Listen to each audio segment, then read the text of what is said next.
começando hoje falando sobre esse tema que é um tema muito importante. Sem mais delongas, né? Vamos começar falando primeiro sobre a ansiedade. Vai que alguém aqui, a gente escuta muito falar de ansiedade, mas pode ser que você ainda não tenha essa clareza, né?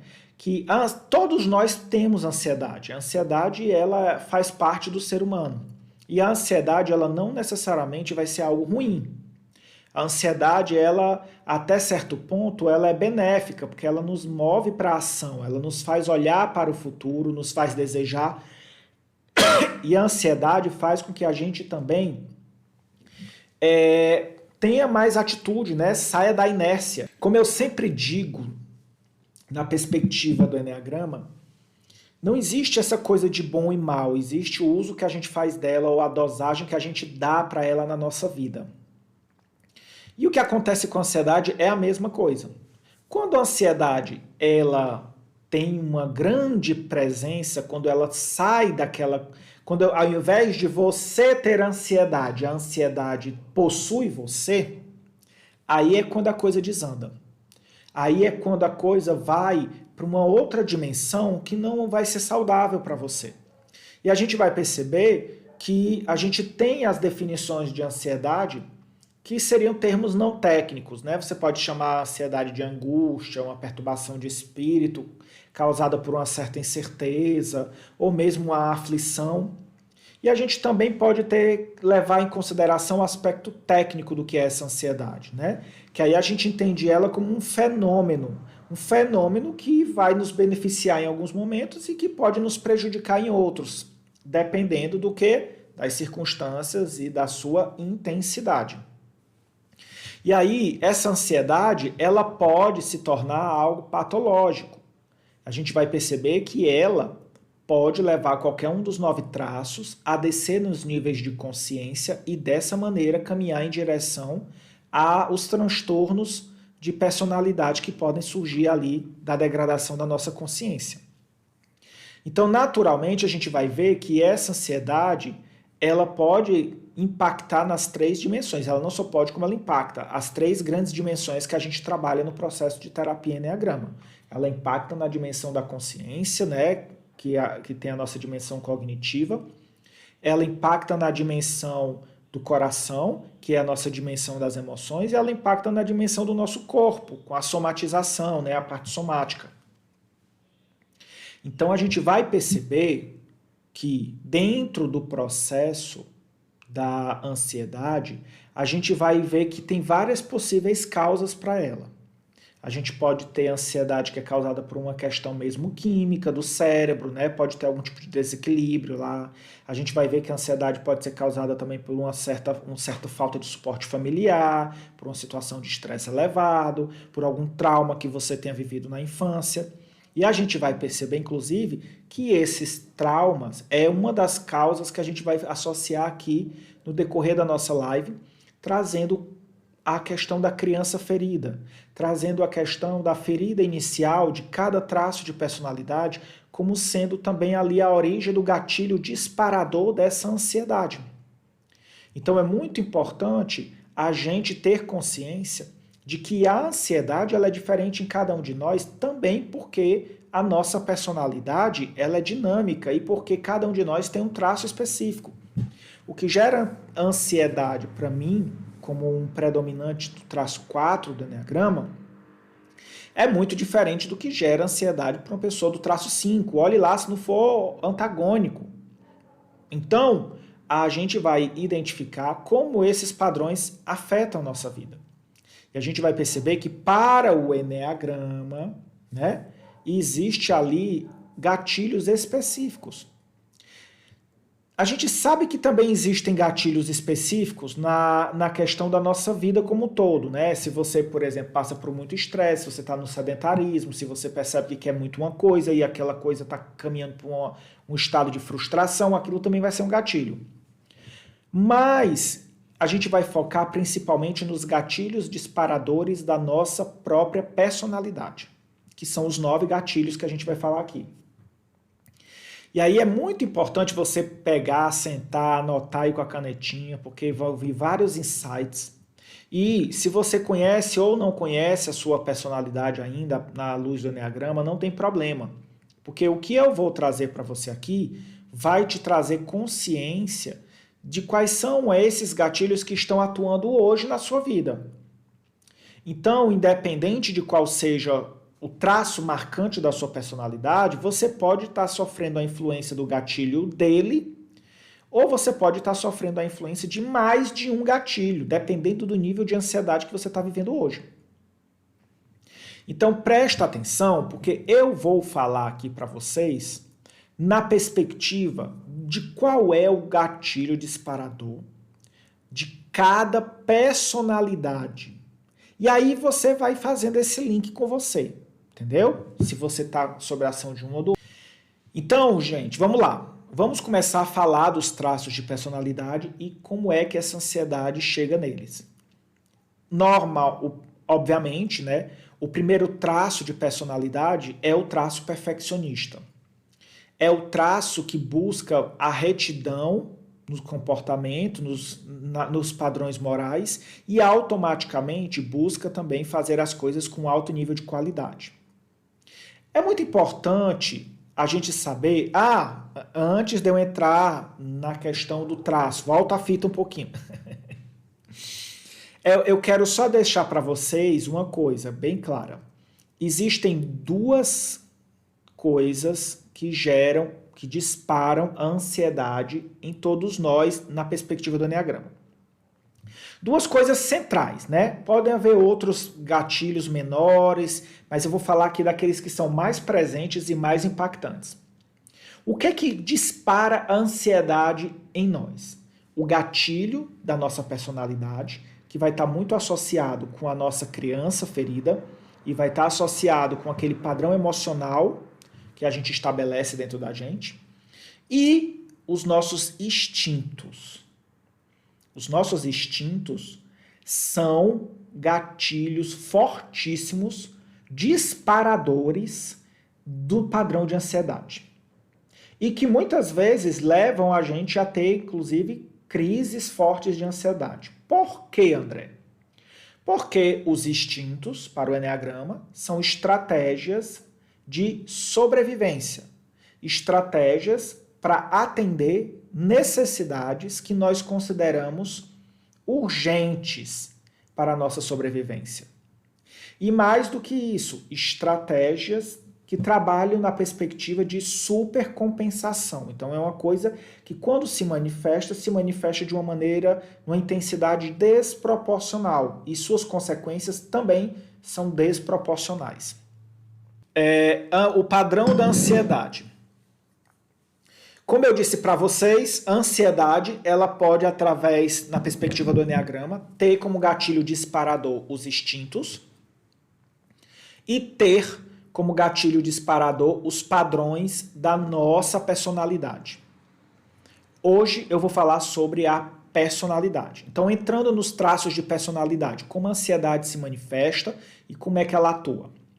Para o traço perfeccionista, que tem uma estrutura de personalidade voltada para a questão do padrão de retidão moral, para o padrão de dar muita qualidade em tudo que faz, e que esse padrão é derivado de lá na infância ter passado por um processo forte ali de repressão dos seus desejos, de castração e uma imposição muito forte ali de um superego, de uma questão de assumir uma postura adulta desde cedo. Isso faz com que as pessoas do traço 1 de personalidade, elas tenham uma grande ansiedade quando percebem o quê? Quando elas percebem que o plano delas está caminhando para desandar. Então, quando as pessoas que têm esse traço de personalidade como predominante, que é o traço perfeccionista, estão percebendo que os seus planos estão caminhando para desandar, isso é um gatilho disparador de ansiedade para elas. Isso faz com que essas pessoas acessem rapidamente o padrão da formação reativa. que é uma coisa característica desse traço de personalidade, onde eu reprimo o impulso de raiva e às vezes eu preciso, inclusive, reprimir o desejo que eu percebo que está caminhando para desandar com aquele plano, para não sofrer. Mas esse movimento interno de segurar este impulso só aumenta a ansiedade. E a gente vai perceber que além de quando a pessoa do traço 1 enxerga que o plano está desandando, ela também tem como gatilho disparador quando ela percebe que esse desejo que ela quer manifestar não pode ser manifestado. O que dispara a ansiedade nas pessoas do traço 1? Perceber que o seu plano está fugindo do controle que eles querem, está caminhando, desandando. Perceber que eles estão querendo manifestar algo, atender a algum tipo de desejo interno, e eles têm consciência de que esse desejo não vai poder ser atendido. Quando eles começam a perceber a formação reativa se manifestando, quando eles começam a perceber o movimento daquela castração agindo sobre eles, dizendo: você tem que fazer outra coisa e você não pode fazer o que você quer. Então esse conflito, quando ele começa a se manifestar dentro das pessoas do traço 1 de personalidade, isso gera um grande padrão de ansiedade. Por quê? Porque a pessoa ela fica na busca incessante interna de atender essa demanda e ela sofre constantemente a pressão do crítico interno, que faz com que ela fique presa no padrão daquela obrigação. É este conflito que vai fazer com que ela fique presa dentro desse padrão de ansiedade. Então, ela percebe que a ansiedade ela é disparada quando os planos da pessoa do traço 1 estão começando a desandar. E ela percebe também a ansiedade quando ela começa a perceber que aquilo que ela idealizou, aquele desejo que ela tinha, vai ser reprimido por algum tipo de obrigação. Então, quando a pessoa toma consciência desse obstáculo que se manifesta, ela já começa a entrar no padrão da ansiedade. Por quê? Porque isso remete à criança dela, que estava lá na infância querendo ser uma criança leve, alegre, feliz, e foi reprimida, e foi castrada, e foi impedida de manifestar a sua verdadeira intenção e teve que seguir um padrão que os outros estavam impondo para ela. Então é nesse movimento que essas pessoas se prendem. Aí, por que elas permanecem no padrão da ansiedade? Porque uma coisa é o que faz elas começarem a ansiedade, né? Entrarem nela. Outra coisa é o que mantém ela dentro do padrão. Por que ela sente aquele pico e ela não entrega logo para o universo e esquece aquilo e para a ansiedade? Por que ela fica presa e isso vai se agravando? Porque tem, além do gatilho disparador, tem aquele mecanismo que mantém a ansiedade operando em cada traço. Aquele mecanismo que eu costumo chamar, que é como se fosse uma espécie de dilema existencial. Todas as pessoas de todos os traços, eles manifestam esse dilema existencial. E esse dilema existencial é aquilo que faz com que a pessoa fique presa naquele padrão de ansiedade se ela já tiver entrado nele. Então, são dois movimentos, o que coloca a pessoa na ansiedade e o que mantém ela presa no padrão. E é exatamente esse dilema que a gente precisa trabalhar para ajudar a pessoa a sair do padrão da ansiedade. Então, às vezes as pessoas me perguntam assim: André, como é que eu me liberto então da ansiedade? Como é que eu posso ajudar a reduzir a ansiedade? Como é que eu posso fazer para que essa ansiedade não impacte tanto minha vida? É você dar nome, identificar o dilema existencial que você está preso nele e automaticamente começar a dissolver esse dilema. Se posicionar. Porque essa ansiedade ela é derivada dessa falta de posicionamento, é derivada dessa coisa de eu observar para um futuro que eu não consigo discernir se é aquilo que eu quero ou não quero e eu não sei também fazer diferente, eu fico preso naquele negócio. Então, o dilema existencial das pessoas do traço 1 é o padrão do eu quero e do eu tenho. Então, elas entram nesse dilema e isso mantém elas presas na ansiedade. E aí você vai observar que quando as pessoas do traço 1 falam de ansiedade, por trás da fala delas, da narrativa delas, vai existir esse padrão de dizer, nossa, eu não posso fazer isso, eu quero, mas eu tenho que fazer outra coisa. Nossa, mas eu tenho que cumprir com essa obrigação. E aí você percebe que por trás desse tenho existe essa fala de eu não faço porque eu escolho, eu faço porque eu sou obrigado, eu faço porque só tem eu para fazer ou que se eu não fizer ninguém faz, não importa. Aí a justificativa que vem no segundo momento. O que importa é que eu vou trazer esse padrão e esse padrão vai estar associado como traço 1 à sensação de que eu não tenho escolha. É obrigado a fazer aquilo. As pessoas do traço 2, o que dispara a ansiedade nessas pessoas? Quais são os gatilhos disparadores? São 3 grandes gatilhos disparadores. A primeira é ver a necessidade do outro e não poder ajudar. Como as pessoas do traço 2, elas veem com facilidade a predominância da necessidade alheia, né, e esquecem a dela, elas veem com facilidade que o outro precisa, não ajudar eles é já sinal de sofrimento. Então elas vêm e ficam, vou ou não vou, faço ou não faço, mas se eu fizer, eu terei que fazer um sacrifício. Já entra no dilema existencial. Então, é a dificuldade que é para o traço 2 de automaticamente conseguir dizer para a pessoa, eu vejo, mas eu não posso fazer nada. Então, o que dispara a ansiedade nas pessoas com o traço 2? Ver a necessidade do outro e não poder agir. Segunda coisa, quando os outros não aceitam a ajuda deles. Então, e a terceira coisa, quando eles precisam pedir ajuda a alguém, já sofre 1000 anos antes. Então a gente vai perceber ali que existem 3 gatilhos disparadores de ansiedade para as pessoas do traço 2.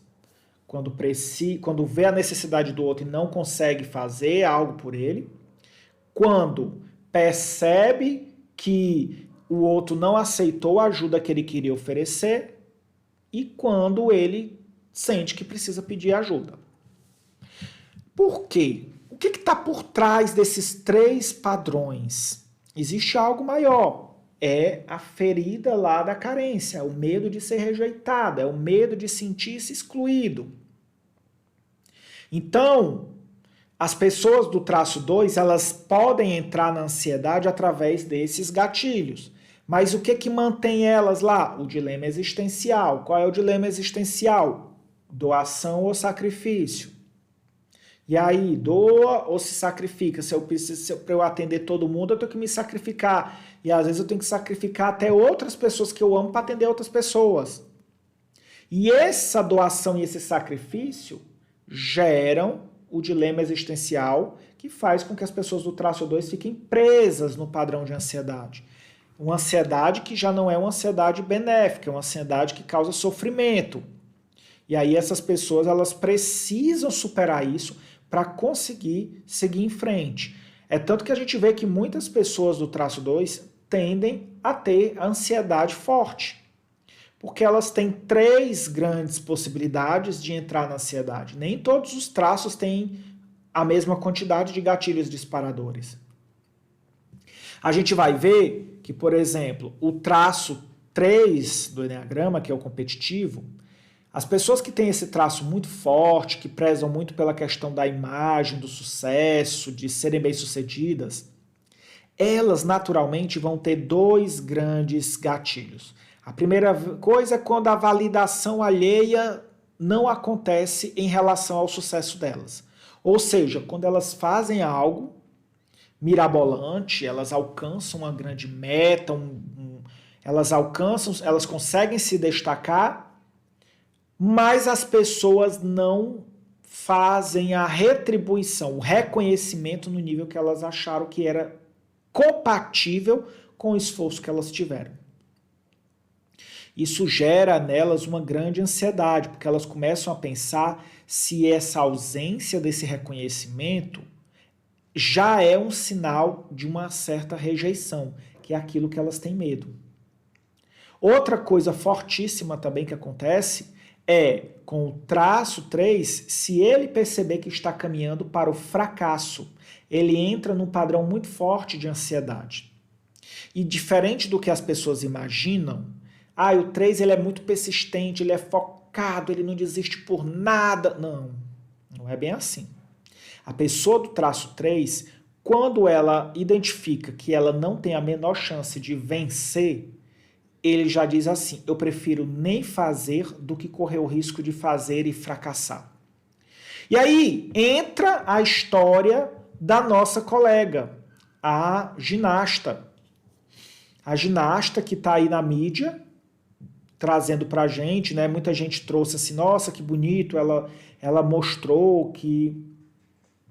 Ela trouxe um discurso muito bonito, dizendo que as pessoas precisam fazer aquilo que faz bem para elas e que ela não pode fazer um negócio além da capacidade. E isso é verdade, eu concordo com ela. No meu ponto de vista, eu também acredito no que ela falou. Entretanto, é importante a gente entender que, olha como é que estava a situação dela, né? Até a reportagem disse. Ela já estava numa situação que já se percebia que era praticamente impossível ela sair de lá com aquela medalha.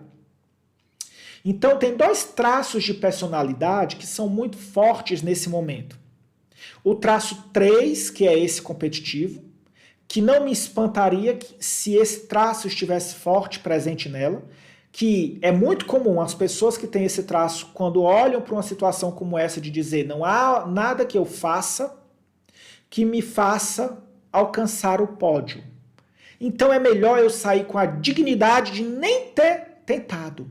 Porque o fato de eu não tentar faz com que eu não encare o medo do fracasso. Eu prefiro desistir e ficar com essa dúvida do que arriscar e ter a certeza do fracasso.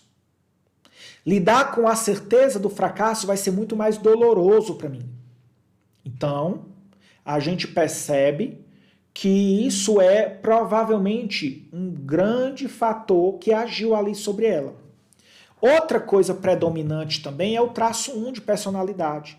Ela fala muito sobre a cobrança, as expectativas e a coisa da obrigação de não fazer aquilo.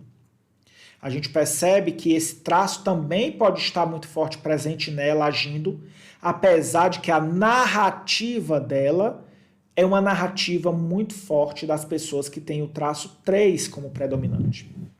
Se ela tem esse traço como predominante ou simplesmente ele atuou naquele momento para trazer, que foi o que fez ela entrar naquele nível, naquele pico de ansiedade e naturalmente fazer ela declinar de competir, só se ela algum dia fizer a análise do perfil dela para descobrir e dizer para a gente, né?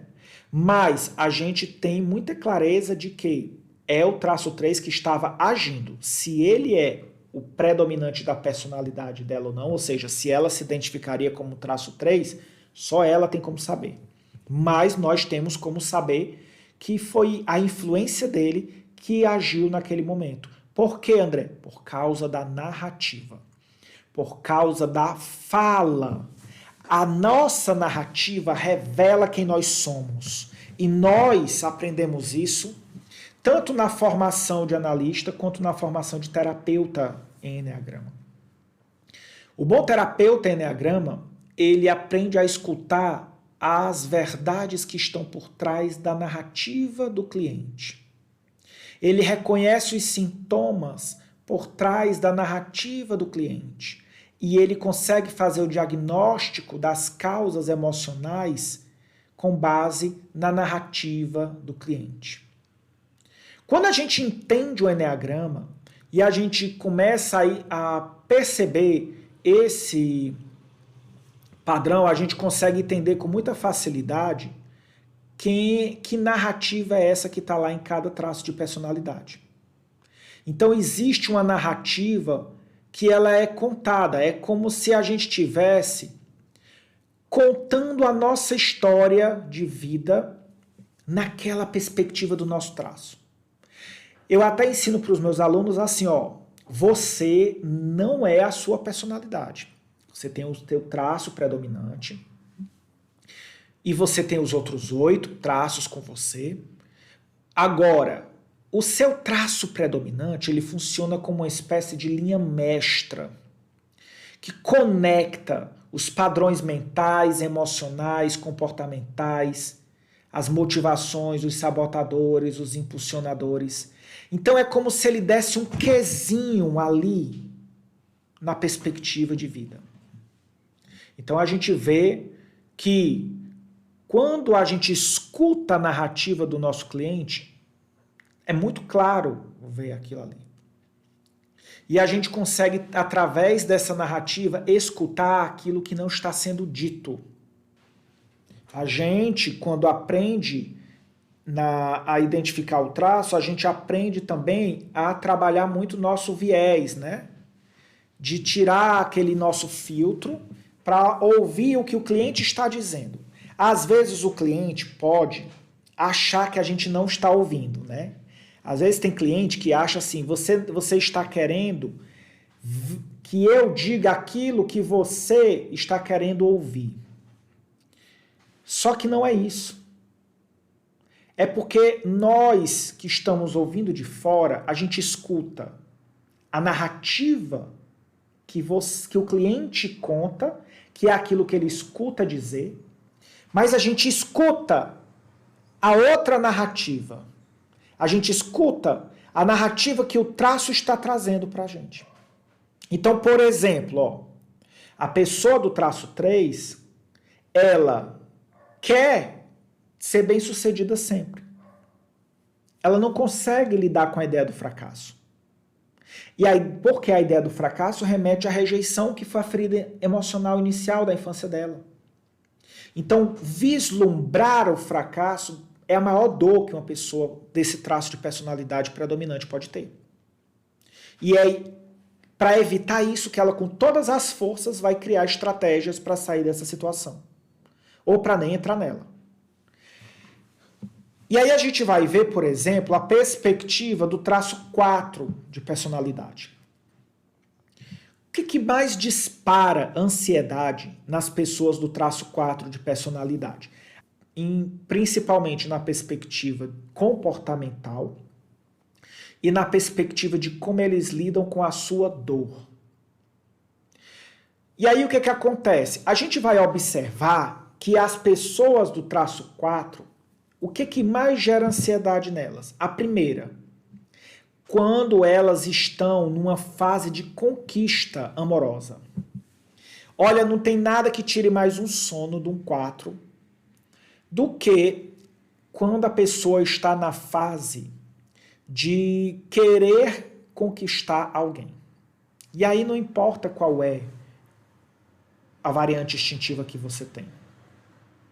As pessoas do traço 4, quando elas estão no movimento da conquista, quando elas estão pensando em será que eu me expus muito? Será que eu me expus pouco? Será que eu falei muito? Será que eu falei pouco? Esse é um padrão muito clássico das pessoas do traço 4. Essa angústia de querer construir um certo mistério sobre si mesmas e, ao mesmo tempo, demonstrar que está interessado para não perder a pessoa. O medo de perder a pessoa é, às vezes, tão avassalador que normalmente leva as pessoas do traço 4 a meterem os pés pelas mãos. Eles entram nesse dilema existencial de estar na sua autenticidade ou entrar no dilema existencial de estar na versão de ser muito especial. Então, é o dilema de eu demonstro aquilo que de verdade eu sinto, na intensidade que eu sinto, ou eu demonstro aquilo que me torna especial. E aí muitas vezes as pessoas do traço 4 se perdem nisso. Elas misturam as duas coisas. E aí eles ficam na ansiedade por causa desse dilema existencial. O dilema existencial de sou autêntico ou sou especial? E aí eu não sei para que lado eu vou. Normalmente, por que as pessoas ficam presas nisso? Porque o foco delas está onde não era para estar. O foco delas está em tentar impactar o outro. Se o traço 4 está focado em construir a sua própria realidade positiva, se a sua energia está concentrada em ter sucesso e êxito naquilo que vai fazer ele feliz, automaticamente ele vai começar a sentir-se com mais valor, vai começar a sentir-se mais com mais recursos e naturalmente aquele medo de que o outro reconheça que ele não é tão especial ou tão autêntico, caia por terra. E aí a gente percebe que a segunda coisa que deixa uma pessoa do traço 4 também muito ansiosa é exatamente quando a pessoa está já na relação e aí a outra começa a não manifestar aquilo que o 4 considera como sendo o ideal. O outro não corresponde às expectativas do 4, no sentido de sustentar aquela intensidade emocional da relação. Então, o que acontece? Quando o outro não mantém aquele mesmo fogo, aquela mesma intensidade, aquele mesmo impacto que a pessoa tem quando está no momento da paixão inicial, aquilo já dispara no 4 um grande medo, que é o medo central, o medo do abandono. Então, vamos entender que tudo que está por trás desses gatilhos é aquela ferida inicial da infância. Então, a pessoa do traço 4, ela tem um grande medo do abandono. E é exatamente por isso que ela tem esse disparo da ansiedade quando ela vai tentar conquistar alguém ou quando ela está na relação e percebe que essa relação não está tão intensa ou não está da maneira que ela idealizou. E aí ela começa também a entrar no desespero de achar que vai desandar tudo e que naturalmente ela vai ser abandonada. Então, a gente percebe que esse dilema existencial e essa ferida é o que faz com que o 4 fique num padrão de paralisia. E é muito desafiante para o 4 sair dessa paralisia por um caminho do coração, digamos assim, né? O caminho a gente vai ver que cada um dos traços de personalidade ele tem uma das 3 grandes dimensões que ele atua melhor, né? Então, a gente sabe que existem as pessoas que são mais racionais, que atuam melhor na dimensão da consciência, as pessoas mais emocionais, que atuam mais na dimensão do coração, e as pessoas mais práticas, que atuam mais na dimensão do corpo. O 4, o 2, o 3 e o 4 são pessoas com traço que atuam mais na dimensão do coração. Então eles sentem mais, eles percebem mais os sentimentos, eles falam mais dos sentimentos. E a grande questão é que muitas vezes, principalmente as pessoas do traço 4, têm uma grande tendência a buscar esse processo de mudança de estado de padrão, de trabalhar essas questões exclusivamente através da fala. E isso não gera o resultado. Por quê? Porque a pessoa está trabalhando na dimensão em que aquilo foi gerado. Ela precisa sair dessa dimensão e ir para uma outra dimensão onde ela não esteja tão presa nas questões para que ela tenha recursos para poder se fortalecer e depois sim voltar para aquela dimensão original e trabalhar aquela dimensão. Por quê? Porque é nessa dimensão original que se encontram também as nossas sombras. Então, entrar nessa dimensão de cara, para qualquer traço de personalidade, é muito desafiante. Então, a gente precisa entender principalmente como terapeuta, qual é o melhor caminho para a gente guiar o nosso paciente. Para a gente entender que cada traço de personalidade vai trabalhar isso de uma maneira mais... que vai gerar mais resultados em uma determinada dimensão. Então, a gente vai perceber que o traço 4 tem essas questões. Então, a gente vai ver aqui que o traço 5 de personalidade, o que dispara muita ansiedade nessas pessoas? O que dispara ansiedade nelas é quando elas sentem que o espaço delas está sendo invadido. Isso deixa extremamente ansioso a pessoa do traço 5. E também quando o traço 5 sente que está sendo muito cobrado para atender às demandas emocionais das outras pessoas. Então, quando a pessoa do traço 5, ela começa a perceber que outras pessoas que convivem com ela começam a trazer demandas e ele se sente sugado por essas demandas, ele começa já a ficar ansioso com o próximo momento que vai estar interagindo com essas pessoas. Ai, meu Deus do céu, vão já me sugar de novo, vão me cobrar de novo, vão dizer que eu não estou presente. Aquilo já vai dando desespero nelas e faz elas recuarem. E aí a gente vai perceber que as pessoas do traço 5, elas entram nesse grande dilema existencial, né? Elas entram nesse dilema existencial de elas querem ao mesmo tempo aprender, estar lá com as pessoas, entender, e ao mesmo tempo elas não querem se sentir invadidas. É uma ideia de querer participar sem fazer parte. E a gente percebe que existe esse medo, né, dessa invasão que faz com que eu fique nesse dilema e tenha dificuldade de lidar com interajo ou não interajo. Eis a questão. E aí a gente vai perceber que as pessoas desse traço de personalidade muitas vezes preferem recorrer ao não interagir. E elas fogem disso. A gente vai ter consciência também que as pessoas do traço 6, elas têm uma grande dificuldade em lidar com o novo, com o desconhecido. A gente sabe que o traço 6, ele é o traço que dispara a ansiedade dentro de nós. Do mesmo jeito que eu falei que a atleta, ela no momento que que falou daquela narrativa, que declinou daquela competição, usando aquela narrativa, ela declinou porque ela estava ali sobre a ação do traço 3, porque a narrativa era do traço 3. Agora, a mesma coisa vai acontecer quando a gente percebe que o traço da ansiedade se manifesta sobre nós, que é o traço 6. É como se dentro de nós, o lugarzinho onde a ansiedade mora é na parte 6 que habita dentro de nós.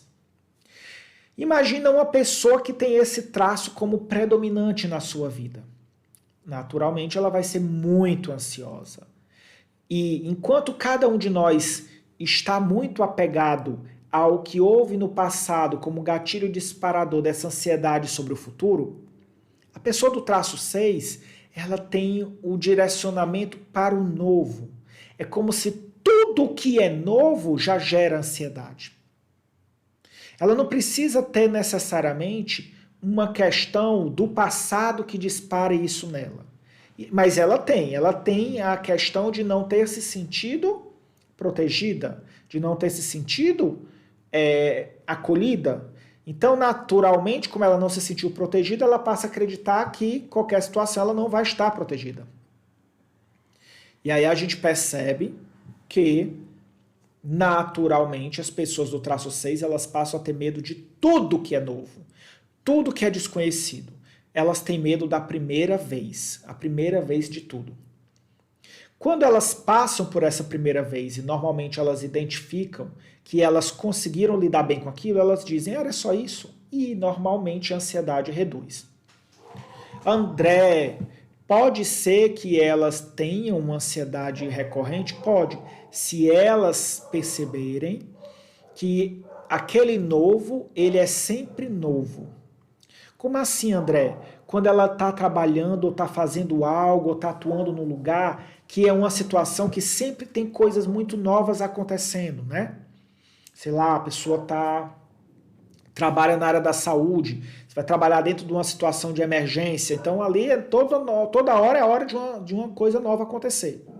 Então o 6 ele está sempre se deparando com uma situação muito, muito arriscada, muito nova, com uma grande tomada de decisão, e isso gera muita ansiedade o tempo todo. Outra coisa também que leva o 6 a ter ansiedade, lidar com figuras de autoridade. A pessoa do traço 6, ela tem grandes dificuldades em lidar com figuras de autoridade.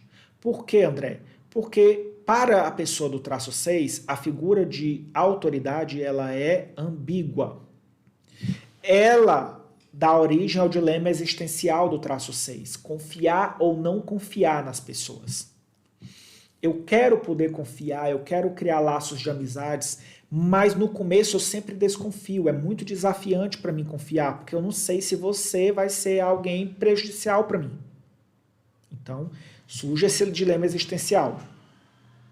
A gente vai perceber que as pessoas do traço 7, o que leva elas a ter ansiedade é o quê?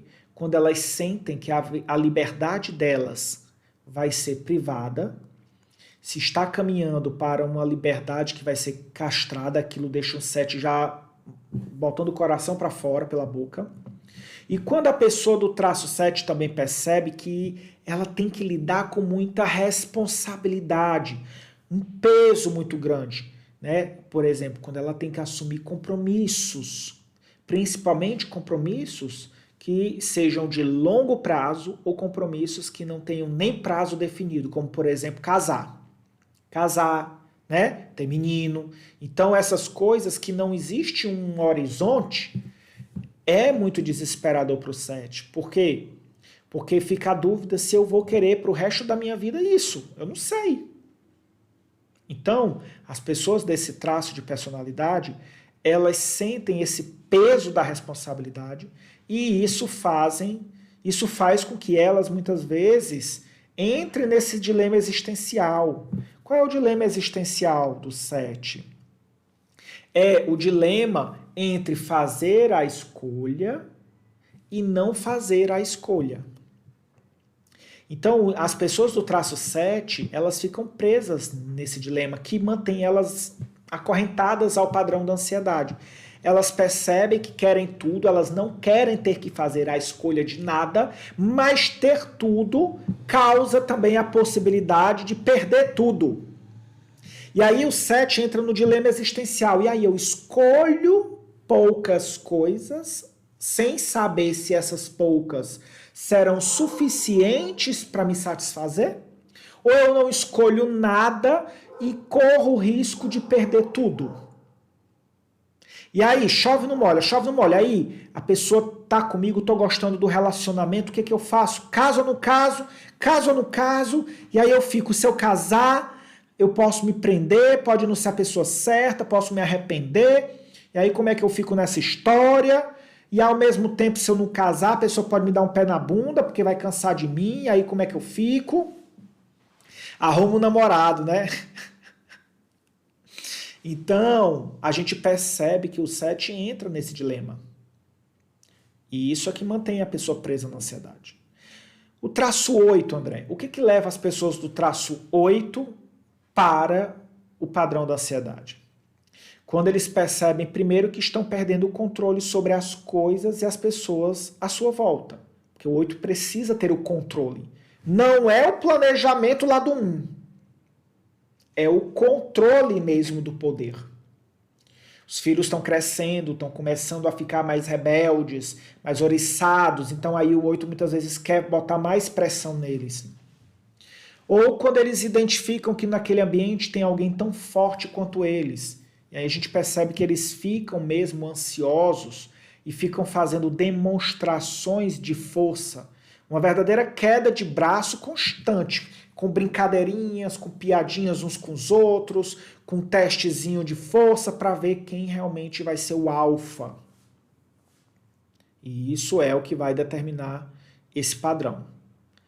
A gente vai ter consciência também de que, André? A gente vai ter consciência também de que o traço 9, eles entram no padrão da ansiedade quando eles precisam se posicionar com outras pessoas. Toda vez que a pessoa do traço 9 reconhece que está na hora de se posicionar, que precisa dar a opinião, que precisa dizer algo, principalmente se esse algo for ou não, aquilo vai gerar uma grande ansiedade, um grande pico.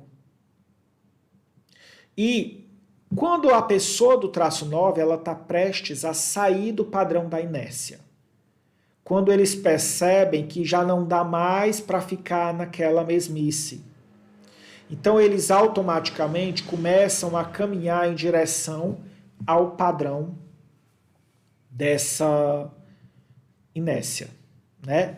Eles começam a olhar para a inércia, começam a se incomodar com ela, mas não conseguem saber como sair dela e isso gera ansiedade.